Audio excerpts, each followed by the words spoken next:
Welcome to the Low and Slow podcast. We're your girls, Crystal and Laken. If you press play today, trust, you made the right decision. And know whenever you're listening to this, it's exactly the right time. We invite you to pull up a seat to the conversation, get curious about your current perspective, and lean in for the opportunity to see yourself in another woman's story. We created That Girl Magic because we've been where you are. Here, the talk is real and the breath is steady. Let's get into your next mindset shift. Welcome back to the Low and Slow podcast. I'm Laken, and as always, I'm joined by Crystal. Today, we're talking about something that will save you guys, honestly, so much energy and so much freaking time, okay? Because you know that moment, and everyone can relate to this. You know that moment when someone says one little comment. Yeah, and your whole body is like, oh, so we're doing this today. This is what we're doing. Oh, you want to talk about mothers. Yeah. You want to talk about mothers. So funny. Yes. It's like this little tightness in your chest, your jaw locks, you're immediately ready to defend because it's like what this person's saying literally is like, it makes you do one of these, like if you're expressive, like, right? You're ready to defend. You're ready to maybe over-explain yourself. You're ready to defend yourself. And it feels like you're fighting for your life here. Like, are you coming at me right now? That's how it feels. Or for some of you, you might do the opposite, right? You might freeze and just smile and play nice. And then later you're in the shower like, oh, I should have said this. Or like, when they said this would have been the best comeback for that, right? Like you're like ruminating over it again and again and again. Mm-hmm. Replaying the thing over and over and over, right? So the I should have said, like you said, with that, the full script, and you're not even mad at them anymore. You're mad at yourself, right? You're mad at yourself for not having that perfect formulated response, or you're mad at yourself. Sometimes it's like, I should have stood up for myself. Yeah. So today we are talking about projections. How to spot them, how to stop them, and how to respond like a grounded ass grown woman instead of getting recruited into somebody else's inner chaos or showing up as like that defensive little girl, right? Which we've all done, and that's fine. Like recognizing that that's the old default pattern and giving us tools to show up differently. Yes. And by the end of this episode, you're going to be able to recognize projections and be able to say, oh, wait. Am I projecting here? Or, oh, is that they were projecting here? And actually, I don't have to carry this. This isn't mine to carry, right? You'll be able to do that in real time. Hi, Chrissy. You'll be able to do that in real time and choose your response, which is great, right? When we can bring that choice back to actually how we wanted to respond. And with some curiosity, right? If you want to stay connected or maybe set a clean boundary, or if you don't, right? And if you just want to, okay, this isn't mine and I can let that shit go. This episode was inspired because we had a request of reframe. Thank you for sending it in. And we're excited. As always, these are anonymous and we're going to share with you today. So I'm going to read this to you guys.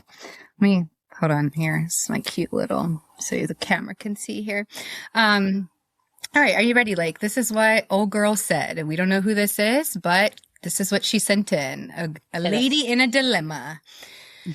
Lady so-and-so, Lady Anonymous sends in, Dearest gentle reader, I'm in a competitive sales environment and I consistently perform at the top. I don't brag about it. I don't talk numbers. I'm not walking around acting better than anyone. And if anything, I'm the one who helps people. I answer questions. I share resources. I support folks when they're struggling. I try to be kind and normal. But lately the energy has shifted and I can feel the jealousy. She italicized feel, right? Good job, girl, pointing out the feelings. Hell yeah. These are the little comments and digs that just keep happening. It's like people are watching what I'm doing, judging how I'm spending my money, judging what I drive, judging what I'm still working through instead of enjoying my success. Judging why I'm still working instead of enjoying my success. And it's never direct enough to call out cleanly, but it's clear what this is. And what's messing with me is that some of these people aren't random coworkers. They're people I've invested in, people I've helped. So this hits deeper. It's making me angry and honestly kind of heartbroken. Like, this is how you talk about me when I've shown up for you. My problem is I get triggered fast. My body goes straight into, oh, hell no. I feel defensive and reactive. And then I either snap back with sarcasm, over-explain, or I leave the situation feeling pissed and alone. And then afterwards, I'm like, why did that get to me so much? Why do I even care? Why am I giving this so much of my energy? How do I respond in a way that shuts it down without me becoming mean, petty, or defensive? Girl. I'm sure a lot of people can relate to that. Yes. And like even in a different job or in a different circumstance or in completely different relationships, right? We've all had moments where we've had people that we wouldn't think would say things that would make us feel defensive, and they do, and we don't know how to handle it in the moment, and then we get caught up in a spiral about it later, or we continue to let it happen because we don't know how to handle it in the moment in the best way. We just continue to feel triggered. Yeah.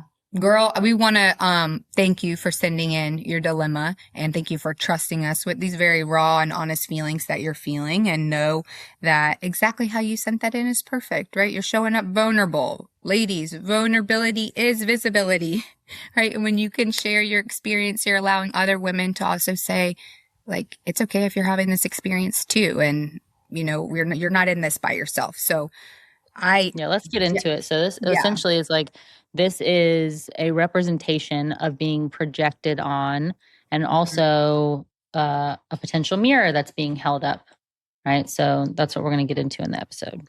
Yes. All right. What is a projection? Let's just spell it out for you. You know, we love definitions over here. This is a Webster's dictionary, but this is how something simple for you guys to understand. A projection is when someone hands you what their inner world is looking like and starts calling it your problem, right? I'm projecting it outwards, this energy, I'm projecting it onto someone else, transferring that responsibility. Yeah, like if they're stressed or insecure or ashamed or they're triggered, like whatever it is, and instead of dealing with that internally, they're deciding to assign it to you because it feels better to do it that way than to look at my own shit. Right. And the tricky part is this doesn't come in like this perfect Christmas bow package thing, right? It doesn't come as, hi, I'm insecure.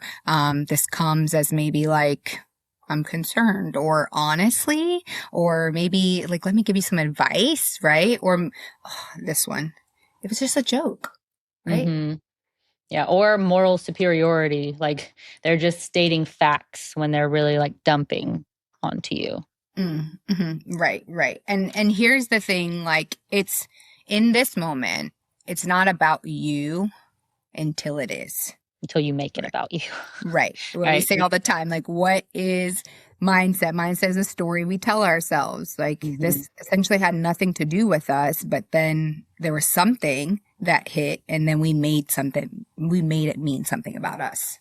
Yeah, it's not about you because it came from their internal struggle, right? But it becomes about you the moment that it hooks something that's tender for you, or it triggers you, and your nervous system lights up and decides that, oh, we have to defend that, or we have to sit with that, or that does mean something about me. Right. And a lot of times it's not even that they're actually freaking right. Again, like when we say, like, is that true? It's not that they're right, but it's because your body recognized maybe an old story. Maybe one that you've worked through, maybe one that you thought you healed, right? Mm-hmm. But again, the nervous system doesn't know that.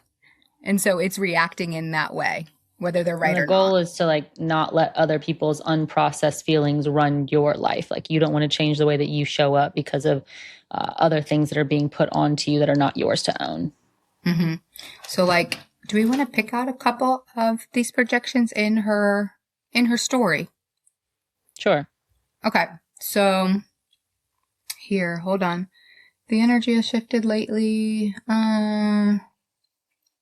Let's go with some of the things that she's saying. Hold on. Essentially, like when they were talking about, you know, like commenting on the things that she spends money on, or commenting on the type of car that she drives, like they're passing judgment about something that more than likely they feel insecure about, right? So, why am I still working instead of enjoying my success? Mm-hmm. She even said it's not even ever direct enough to call out cleanly. You know, a way to spot even a projection is when And there's usually more than one person in the sentence. So like you, and then maybe them, or, I don't know, let's see. This is how you talk about me when I'm shown up for you, when I've shown up for you, right? This is where she's feeling defensive. And it's like, again, there's projection happening outwards, but then we're also projecting something back, right? So what can a projection sound like? Because some of y'all are listening and it's like, okay, how do I know if this is a projection or if this is just real feedback? We're gonna projection has like a certain flavor to it, right? Like it's usually vague or loaded or emotionally charged, and it feels like it triggers you for a reason. Yeah. It's like it hits you and it leaves you in this moment like, what? Like, wait, what? Like this is about me? Yeah, and like she mentioned, like it's the unsolicited commentary, right? Like it's usually covert and it's disguised as something like concern, like, oh, like I was just worried about you. But at the end of the day, the energy is really judgment. Yeah. Sometimes concern is the cardigan, is the thing it's the blanket of like, I'm saying it's this, but it's actually really this. Passive aggressive jokes, right? Like this comes up a lot. Like, oh, it must be nice. Must be nice to be able to do that. Must be nice to be able to spend your money that way. It must be nice to drive a fucking Mercedes, whatever it is, right? Like, or this happens a lot with women on their health journey. Like, oh, look at you being healthy. Look at you making good food choices. And if you react, then that's when you get hit with the joke, right? Like, oh, I was just kidding. It's not a big deal. Yeah. Look at you having all that time, right? I wish I had all that time to do blah, blah, blah. Right? It's like, well, if I had more time, like I wish I could get 10,000 steps a day, right? But I don't have time for that. So, which basically then it gets to this point where this is like where we talk about what it feels like in the nervous system. It's like that jab, right? And it's like a jab at you in that you're not allowed to have a response, right? Because it's like what they're projecting outwards. It's like, I'm just giving that to you. And a lot of times it's like, well, this is why people give it right back sometimes. Yeah, it's an assumption that's stated like a fact. So if someone were to say something like, oh, you're doing this because you want attention, right? Or like you always do this. I'm making an assumption about you, but I'm making it a character identifier. Right. Which that's where the attack feels, right? Because it's attack on your character, attack on how you view yourself, especially if you don't view yourself that way. Or maybe it's like, also too, it can show up like the comparisons, the shamey comparisons. I would never do that. Right. Or, some people care about family. Like in my house, we do this. Right. And, like it's easy to say like, okay, well, this is not about me, but this is how I'm needing you to feel about your choices. Yeah. Sometimes it's like advice that's really control, like shoulding on people, like you should do this, or you really need to do this, or if you were smart, this is what you would do, right? Like that's not really care, like that's control. That one, if you were smart, you like, this is like, it comes to giving advice. Like sometimes this is a lot in like a parent-child dynamic too, where it's like, someone has always told you this. And it's like, well, they're really projecting from an insecurity that they have, right? So the quick distinction is the thing that makes it crystal clear, right? Feedback is specific. It's actionable. It's respectful. It's to the point. Yeah, and projection is vague and loaded, and it demands you to change so that the other party can feel better about whatever they're insecure about. So feedback can sound like, when you said blank, right? I felt this. And this is the part that feels like what we talked about in the last couple episodes when we talk about confrontation, where it's like how you address it, like honestly says more about you, right? It's like, can we acknowledge the hardest thing for adults to say is like, hey, that hurt my feelings, right? I guarantee you nobody's fucking saying that shit, right? I even struggle as an adult to say that, like, hey, this hurt my feelings, right? But it's like, hey, when you said, let's go with facts here. When you said this, I felt this. Can we talk about it? Right? Because projection is going to sound like you're selfish, you're dramatic, you always say this about me, right? Again, you, me. There's more than one person in that sentence. Yeah, versus like essentially at the end of the day, feedback is going to give you information that you can take action from, and projection is just going to make you feel like you're on trial. Yeah. Yeah. So why do people project? And why does that hit us so hard, right? Like why when people project does that matter so much? It's not to excuse it that's happening, but it's so that you can recognize why it matters, is so that you can stop personalizing it. You can stop owning it as our own, right? Someone else's projection that, again, we didn't ask for. We didn't ask for or ultimately decide that needed to mean anything about us. Yeah, projection is at its root self-protection. Like I said before, it's harder to look at your own shit. So it's easier to make you the problem than to feel their own discomfort, right? Whoever is doing the projecting. Right. And this is where insecurity turns into like a comparison, right? A comparison then will then turn into judgment. And then the judgment is turning into projection. It's like this big loop, right? Like, yeah, or the whole thing, like fear just hurt people. turning into control. Mm-hmm. Right. Or even like shame. Shame's a big one that a lot of women feel, right? Shame is going to be turning into criticism, because if they feel something that they don't want to face, how can I outsource this? And again, this is something that is sometimes subconscious, right? Until you recognize it. It's like, it's not like someone wakes up one day of like, I feel like this and I just want to project it outwards. It's like that person is clearly, even again, a parent-child dynamic. We see this a lot with women of like, my mom, not my mom specifically, but a mother could not deal with her feelings, or a father could not deal with his feelings. And then who do they get projected out to? Onto the kids. Yeah. And if you're a type A lady, right, or somebody that tends to hold a lot, right, or if you're a firstborn daughter, like we referenced in a previous episode, like you tend to be the perfect target because you're already used to carrying things that aren't yours. So you're going to absorb that. Carrying things that aren't yours. It's like going to baggage claim and picking up everyone else's fucking suitcase. And you're like, wait, none of this was actually mine. My suitcase is still on there. Right. So, this is where we can say, okay, let me check myself. Let me start to, let me grow. Let me fix it. And like sometimes, yes, that's beautiful, but sometimes this also isn't ours to fix. Yeah, because sometimes then that's you abandoning yourself in the name of self-awareness and saying, well, like obviously the problem is with me. So, but you can only control your side of the street. Right. And honestly, the body, we talk about the body and getting the body involved because none of this happens without the body. I think we want to think our way through everything, especially like, okay, yeah, mindset, right? Like, yes. And the body's still involved. We can't think our way through everything. And your body's going to tell you when it's yours because you're going to feel it. It's going to be a nervous system response. There's something that gets hit or triggered. Yeah, and those cues are usually the things that get ignored or pushed past or repressed, but those are the things worth starting to create awareness around to take notice of, right? So if I have a pattern of like clenching my jaw, or I get tightness through my shoulders, or I get heat that comes up in my face, right? Like, or an urge to over explain that usually goes with the body response, or a compulsion to like prove myself. Like those are all signals that something is happening that, I need to work through, or I need to show up differently. And then we have to have the clues that are showing up to be able to understand, okay, I have to downregulate. I have to choose something different in this moment and not slip into the old pattern.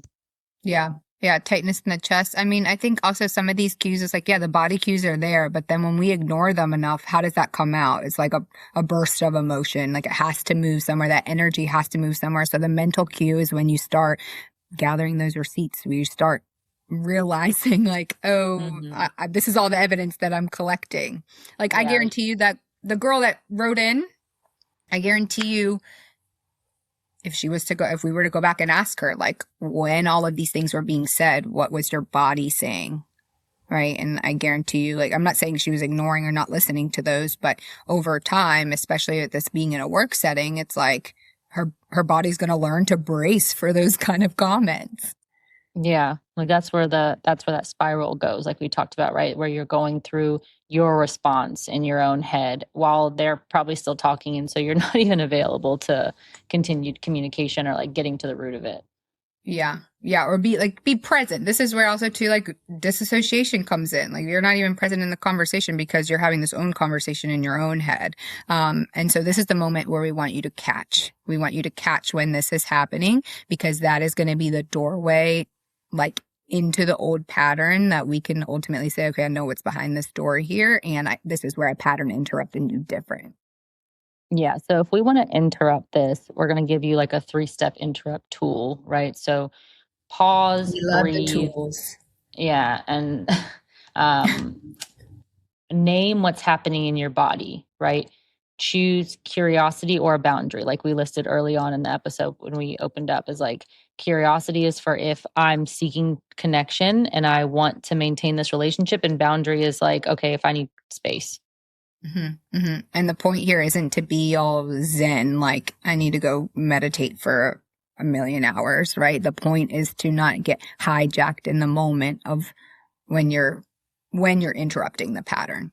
Yeah, it's just a pause. People want to be really awkward about it. Like, well, what am I supposed to do in that conversation? Like, just, completely check out. It's like, no, it's just a pause. It's a beat. It's a second. Like, A just take breath. a breath. Yeah. hmm Yeah, because honestly, most of us are also, and this is also too, it's another comment, like most of us are listening to respond.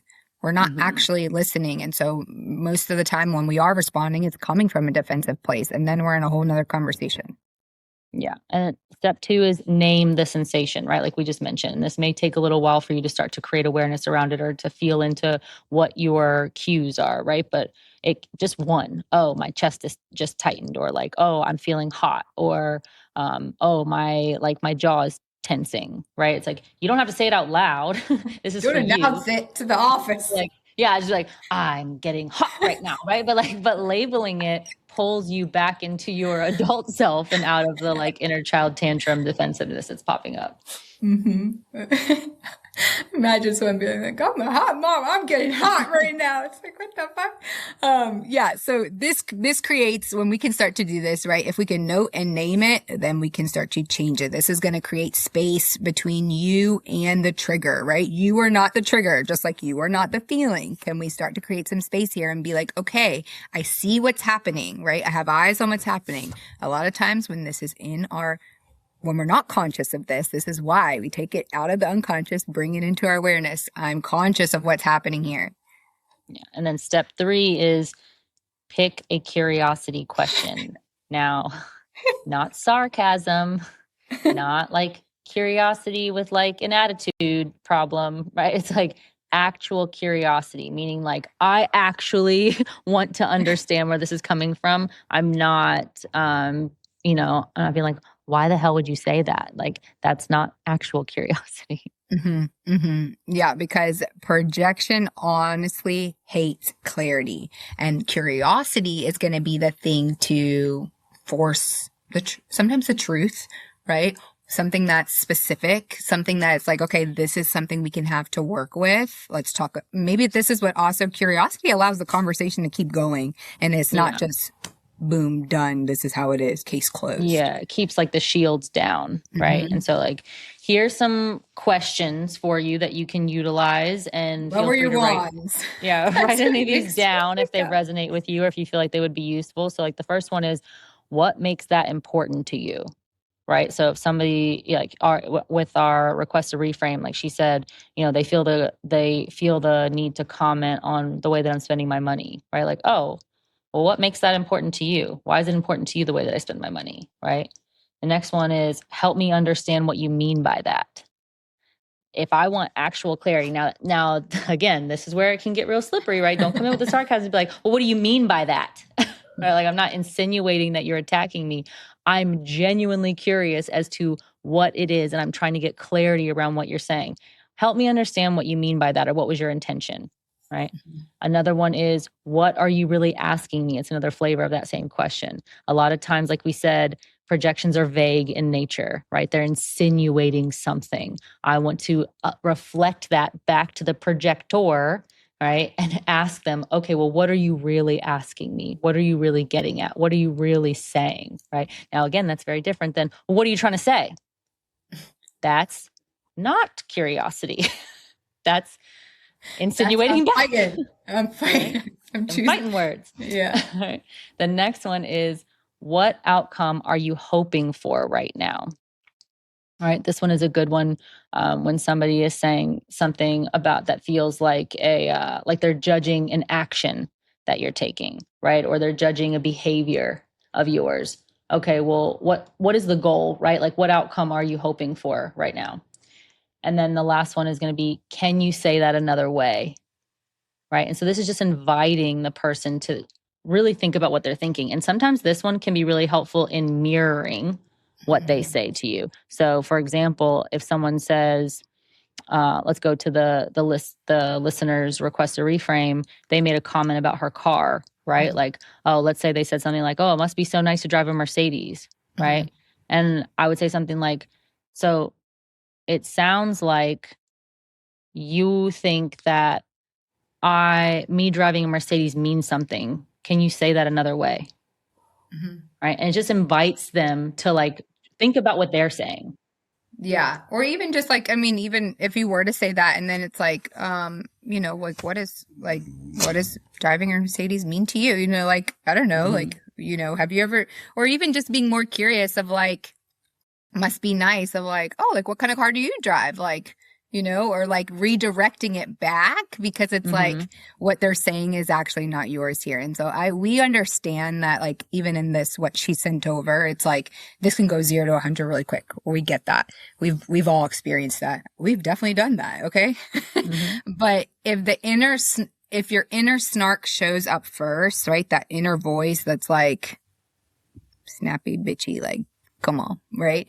The Like, hooded hermit. yeah, like that's normal. We're all human. That's going to happen, right? And we're not saying choke that voice down, right? But we're just saying, okay, like, let it pass. Like, can we just can we let that pass internally? And can we speak from your adult self that it's like, actually, like, you don't even really give a fuck about this at the end of the day, right? The only reason why you care about it is because of what someone else is saying, right? But if we can start to identify what you're saying, The goal is not to win, right? Because if I'm trying to win or if I'm trying to be right and I'm trying to make you wrong, then nobody really wins and nobody's really right, right?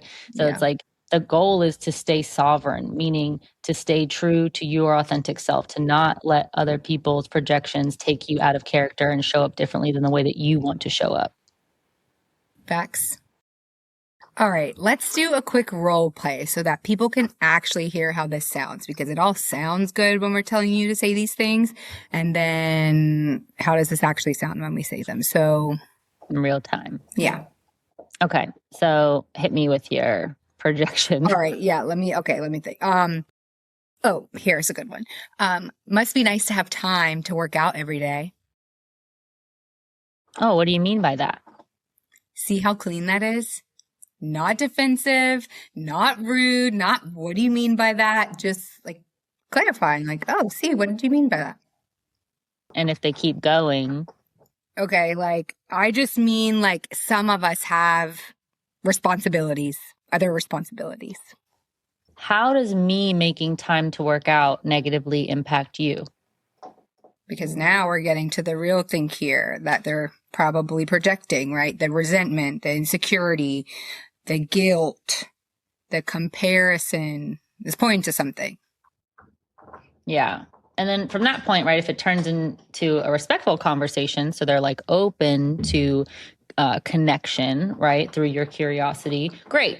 And if it turns into more jabs or like them becoming super defensive, which to be honest, more than likely that is going to be the route that it happens the first couple times that this goes around Mhm. because people are not used to this type of conversation, that's when you get to shift into boundaries. Yeah. Yeah. And let's say for a second that it does start to go in a respectful conversation. It's like by you leaning into curiosity, it gives them permission to start to lower the walls, right? Mm-hmm. And then it starts to have them, like, these questions are being asked back to them, and they're like, wait, I don't actually have answers that make sense for her because this is my shit, right? And And that's I don't really something, have answers that make sense for me either, more than likely. right? Exactly. I don't have answers for her, which is AK saying, I don't have answers for me with Yeah, like this. why does it bother me that she's making time to work out? It has Hmm. nothing to do with A me, lot of right? times Oh, it it is. just means that I'm not making time to work out. Yes. And a lot of times, like, this is something with women. It's not to say that it's like, I don't want to say like a projection is like low key jealousy, but it's like we sometimes want what the other person is able to do for themselves, really for ourselves, and we don't know how to actually say that, right? So again, Yeah, it identifying definitely the can be when need. jealousy is the trigger. Hmm. Yeah. Yeah. So language here is going to be the thing that shifts, right? All like what we do, like tinkering with the words, specific language that we use. If we can stop using language that is defending and we can start using language that leads us in the direction of where we want to be going, in the direction of useful conversation. This is where most women get trapped in defense mode. Yeah, defending is the trap because the second you start proving yourself or feel that you have to prove yourself, you are accepting their frame or their perception of you. Yeah. So now it's like when I accept this frame, now I'm sitting here trying to convince someone who honestly is probably committed to not like they're committed to not understanding you. I'm having to convince someone who might not even want to do that. Yeah. Yeah. So instead, we move out of defending and we move into clarity. And here are some things that can help to keep you grounded when you're trying to seek clarity and get out of being defensive. Yeah. So even something as simple of like, I'm not sure what you want me to do with that. Yeah. Are you looking for understanding or are you asking for change, right? Like, are you actually requesting something of me? I love this one. And this is an appropriate one for multiple different areas. Like use this shit in the workplace. Try it on. I'm open to respectful feedback. I'm not open to assumptions. Yeah. Or just being open to feedback in general, right? Like making it clear, like feedback is one thing. I'm not here for your assumptions, Yeah. right? Yeah. Another one is if you have in similar vein, right? Like if you have a request, I'm open to hearing it, but if not, I'm going to move on, right? Like, Yeah. are you actually asking something of me? Do you need something? Do you need an action? Do you have a change that you need to happen? Yeah. And this is where, again, it's just like, it's different because these examples we've given you are powerful lines because they're actually forcing adulthood, forcing or not, I don't want to say forcing, but like, allowing you the opportunity to step into handling things like an adult in a better way than maybe what you've seen before. Yeah. And they can help you stop over functioning because over functioning is going to look like feeling the need to over explain yourself or explaining yourself into exhaustion. Hi, Bodhi. No, thank you, Sarah. Yeah, and I think when I say like step into like force adulthood, like I don't mean like we're all not out here adults. We are, but there is like, again, these tendencies that we have that are attached to when we've been a child, right? We've done this behavior for a long time. So, especially if you were raised to think that being understood means being safe. And I know I resonate with that very much. Like if I'm understood, if I can make someone understand me, then I'm safe because they get where I'm at. Right. And it's like, that's a big one. That's a big weight. It's like, you're going to be exhausted trying to have someone understand you. Do you understand you? Mm-hmm. And that's where the projection is. Right. Yeah. So let's go into an example where we go into a boundary. Okay, a boundary role play. Let's come in hot here. The boundaries are the things, right? I'm feeling hot here. Okay. All right. Again, geez. These we are coming in hot here. You're doing this because you need attention, Laken. I'm open to respectful dialogue, but I'm not open to assumptions. That's it. No explanation, no defense, no performance. And I understand it may not always seem that clean. Like, I think with role playing, it's kind of, yes, I'm having fun with it right now, but like, it doesn't have to be like the neck roll and anything. Like, you're doing this because you need attention, right? And it's just like, oh, Like if that's not actually really true, like, okay, well, I'm open to even something like I'm open to your opinion, right? Hmm. Like, and sometimes it's a lot of times with people's opinions, like we didn't ask for that shit. But if we could just say like, oh, I'm open to your opinion, but like I'm not open to like you assume, or I'm not open to assumption here, right? Like I want to hear what you have to say, but I'm not open to assumption. Or Um, going back to that like feedback thing, like yes.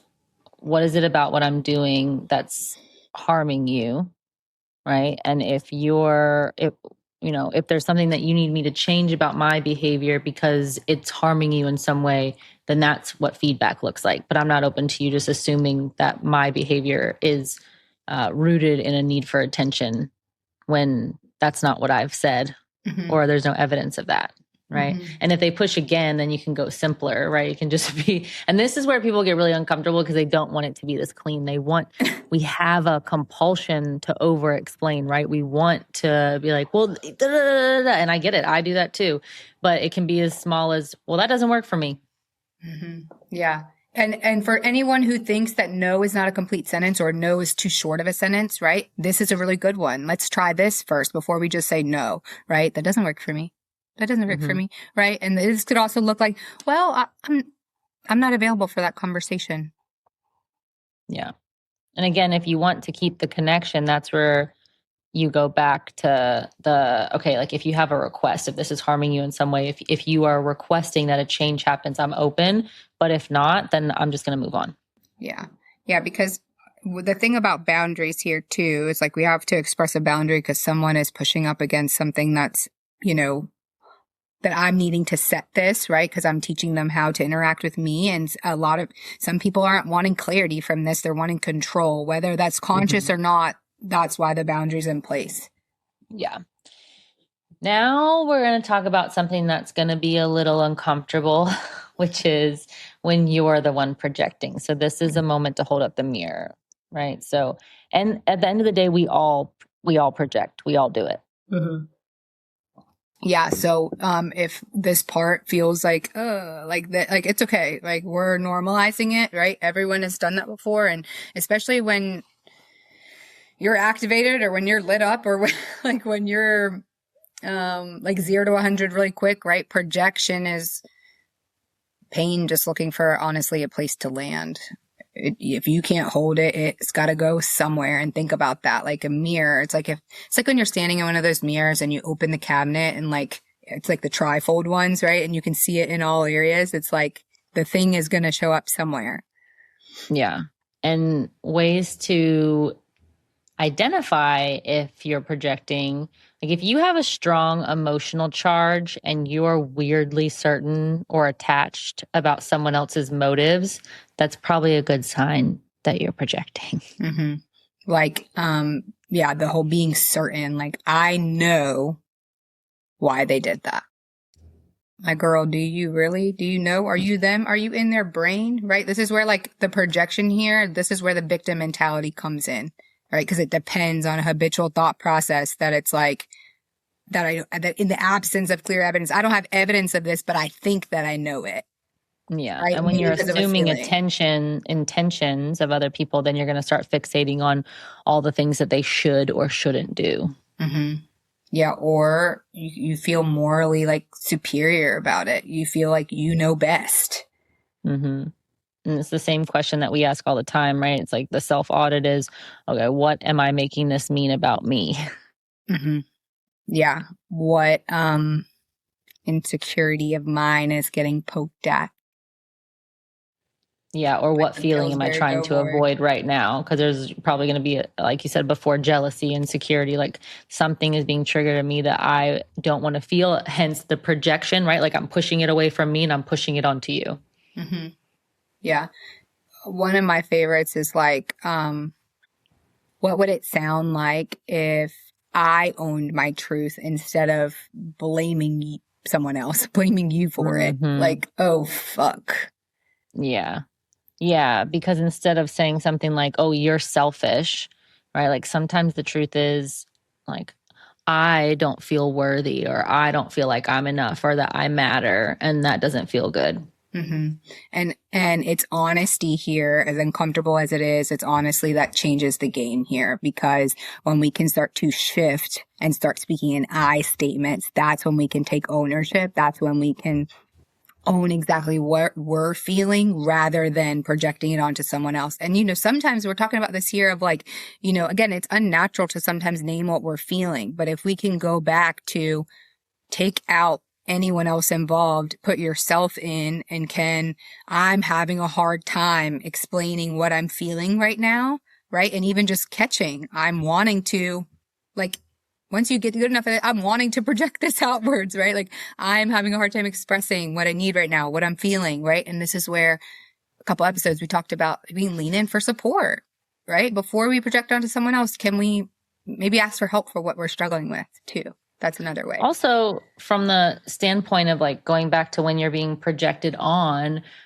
having this level of understanding of where projections come from and where they're rooted in, it allows you to access a level of empathy for the people that are doing the projecting, right? So really at the end of the day, like the angle that I love to take is like if someone's projecting something onto me, and I'm not to say I'm immune or I don't ever project, right? But when I am aware that someone else is projecting onto me, my goal in that is to talk myself through that process of understanding like, oh, well, I can recognize that we're mirrors for each other and that if this person is pushing this onto me, it's most likely representing or highlighting something that they're feeling a certain kind of way about, that they're struggling with.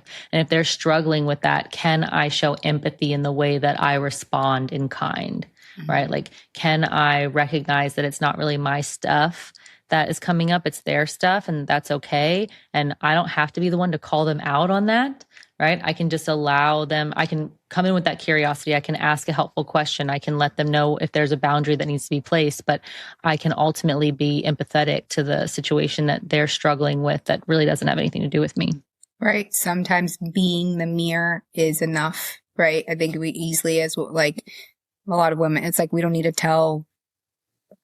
Okay, there's a fine line. We don't need to tell women about themselves. No, there's a difference of like, if someone does ask your opinion or, I don't know, like I think that's the difference of like, can we be okay with being the mirror? Because once we start to recognize what's ours and what's not, it's like it's not our job to have this honest conversation with the other person. It's their responsibility to do that. Well, because then it becomes really easy to become a projector yourself, right? Because then essentially you're just like pushing shit back and forth that neither of you wants to deal with or feel or be like vulnerable in. And so no one's getting anywhere in that scenario. No one's taking ownership. Yeah. Right. Yeah. Right.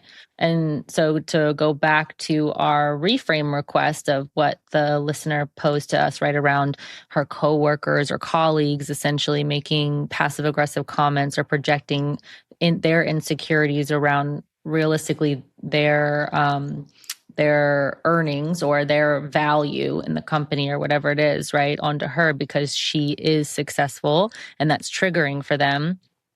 Ultimately, the goal would be for her to come from a place of recognizing, oh, like this is just an insecurity that's coming up on their part and I can show empathy in that scenario. Mm-hmm. And if that's not accessible yet, then I can still meet them with curiosity or set a boundary and say like, hey, I'm not available for that. Yeah. Why is this impacting you in any way? Or why do you feel the need to make a comment about how I spend my money or what kind of car I drive? Like, can you clarify that for me? And if not, then I'm not really open for that conversation. Yeah. And that ultimately, and that's dynamic, especially around work, like what others are saying about me is none of my responsibility. I don't have to take ownership over that, but I do have to take ownership of when they are doing that. What am I saying about me? And that's not what she sent in. Right. So it's like, she can listening back. It's like, girl, this ain't yours. And the way because ultimately the damage that's being caused is when she's saying like it hurts because these are people that I have either mentored or helped or like, I go out of my way to help them kind of thing. And so it feels like a deeper betrayal. Like it feels like but this is what's really important because again, keeping that self-sovereignty of this is the way that I want to show up. If this person wants to show up as the type of person that still is available for her colleagues as a mentor, that still shows up for those people in a way that feels authentic and genuine to her, if they're projecting on her and that takes her out of that character, then she's only hurting and betraying herself or abandoning herself in that process, right? So for her to be able to recognize this isn't really about me, this is something that's coming up for them that is their work and their deal, and it's not my place to call it out, or it doesn't make it, it's only going to trigger defensiveness of doing so. Can I respond to them from that lens and still continue to show up as the type of person that I know myself to be and not allow it to take me out of character? Right. And her being the mirror here per se is like, is going to do a lot for them, even just her holding what she is in that dynamic. It's like, it's also giving people a different experience that clearly they're not used to. Yeah. And that's where the ripple huge. effect happens. Yeah. So let's talk about some homework, some practice that we can leave the ladies with tonight. Yeah. So for those of you that have your own scenarios in which projections are occurring, right? Like we want to give you a simple practice that when you feel that like spicy twinge of like, oh, that doesn't feel good when they say that shit to me, right? It's like, we're not going to run. Yeah. And mind you, this is your reminder again, like if you have one of these, we'd love to hear. We honestly, projections are my favorite. I think when that happens, because it's like, I think we see clients get that aha moment of like, oh, fuck, but send them in. Request a reframe, right? The brave soul that did that. Thank you, girl, for sharing, because I'm sure a lot of people can resonate. Yeah. So we're not gonna defend. We're not gonna perform in that moment. We're not gonna over explain. Again, we're going back to that 3 steps. We're gonna pause. We're gonna name what you feel in your body, and then we're gonna choose curiosity, or we're gonna choose a boundary. Yes. In our response. Yes. And your homework questions for the week that you can reflect on. And if you're listening, write it down. And if you're driving, don't do that. But when I get defensive, right? I statements. When I get defensive, I'm usually trying to protect what? When I get defensive, I will throw in here. When I get defensive, I'm usually trying to protect my ego. I'm usually trying to protect, for some people, like getting defensive. I'm trying to think. What's another? Laken, what would you say yours is? When I get defensive, I'm trying to protect, I'm like, I guess it is ego. Like I'm preserving my self-identity, right? Like it's really self-righteousness. Yeah. It's like the way that I view my like ideal version of self. Yeah. Another one you can say, another question to or statement to say to yourself is identifying the story that you default to, right? The story I default to is I'm not good enough. Whatever the limiting belief is, right? I don't know. What's another one? I'm like, what is the story I default is everybody's out to get me, or there. Yes. Yeah. The story I default is like, I need to, like, I'm trying to make everyone like me. Like, yeah. Or I can't rely on anybody. There. Yes. Yeah. Another one to practice is, naming the very thing you're trying to practice, right? A boundary I'm practicing this week, or a boundary, boundaries, we talk a lot about that with family. A boundary I'm practicing with my family this week is this. A boundary I'm practicing with my time this week is this. Right? Yeah. And naming it out loud. If we note and name it, we can ultimately change it, heal it, move through it, have it be in our awareness. Yeah. And if you can't think of a boundary that has to deal with a projection, the boundary could go back to just being in alignment with like not self-abandoning, right? So it's like, okay, then I'm going to have as far as like the way that you want to show up, like I'm going to have a boundary, like you said, with my time, or I'm going to have a boundary with the type of conversations that I'm willing to entertain, right? Like, yeah. With the conversations with coworkers at work, I'm going to have a boundary, how available I am for them. Right. Yeah. So send this to somebody that is always over explaining herself, or always like spiraling over conversations that occurred probably last week. And, it's something that she's probably very good at and it's not serving her. So if you know somebody like that, which I'm sure you all do, please share it with a friend. And if you benefit from it, or if you've got a takeaway from this, please let us know. Yeah. She's gotten really good at it because she's been training herself to be really good at it subconsciously. And the truth is that, you don't have to carry someone else's inner world as your world anymore. And, if we could all be more aware of our inner world, this would be something. that allows us to show up differently. But a lot of Yeah. times this is like the thing way in the back until we start to become aware of it. So yeah, share it with your homegirl, share it with your friend, share Like it I with. tell my clients all the time, like, that's not your shit, that's their shit. Yeah. Yeah. Yeah. And I mean, even, so we're going to do an episode coming up on mother wounds, but like we see this a lot with things that have been projected onto children or from a parent, from a from any caretaker, from someone who couldn't deal with their emotions, and know that, like we said in previous episodes, like we don't have to keep carrying that shit around. So, share it with somebody. And yeah, reminder, please, y'all, we love to see the feedback, whether it's in a request a reframe where you're needing help. We're here to help. We're here to kiki with you. We're here to also show you that, yeah, this is normal. And, you know, like if we don't actually talk about it, how can we do different with it? So please send those in. Like, share, subscribe, rate. If you have YouTube, please drop a review on the podcast. It costs you nothing, and we appreciate it so much. So costs you nothing. If you have a YouTube, can you please subscribe? We're trying to get our subscribers up, okay? And yeah, stay grounded this week. Practice that homework. The homework is helpful. I know everyone doesn't like homework. I didn't like homework, but try it out. Try it on, see what lands. Stay grounded, and we'll see you on the next episode. See you next time. Bye. When was the last time you felt truly clear and at peace? Maybe you've been asking yourself, why can't I just feel peace? Most of us don't just need another escape. Vacation is great and all, but what we really need is integration. When's the last time you gave yourself permission to play? As adults, we don't do that enough. And this is to be messy, curious, maybe even a little wild, like the little girl you used to be. She's still here.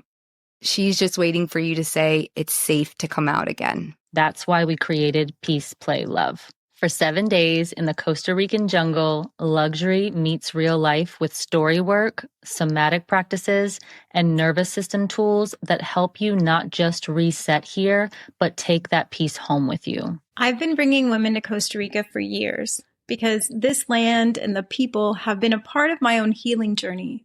And all of us have left transformed for the better. At Peace, Play, Love, we'll slow down together.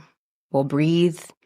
We'll meet the guilt, the shame, the exhaustion, and learn how to alchemize them into permission, into softness, into peace that you can actually feel in your body. This retreat is deeper than a pause. We're not just unplugging you. We are rewiring you. I've witnessed women, these women, laugh from the depths of their souls, feel reconnected to who they truly are, tear up from actually taking in a sunset and watching as their shame, their stress, and fears all float off into the great beyond. You'll map your next season with clarity and leave with insight to keep your nervous system regulated and your choices aligned long after you return. We keep it small on purpose, just 9 women, each supported through high-touch coaching, sisterhood, and real community. The women who come, they're do-it-allers. They show up no matter what. They climb the mountain with the weight of the world on their back and a smile on their face, because that's just what they do. But they're looking at this next chapter of their life, and they know that they don't want it to feel like the last 5 did. You don't have to hold it all anymore. You don't have to keep proving you're okay.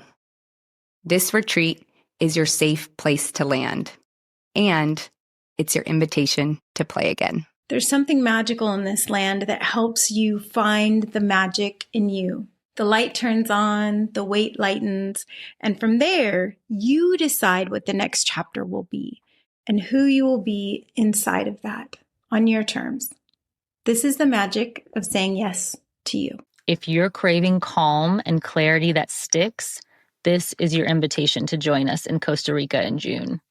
Come exhale with us and remember who you are beneath the noise.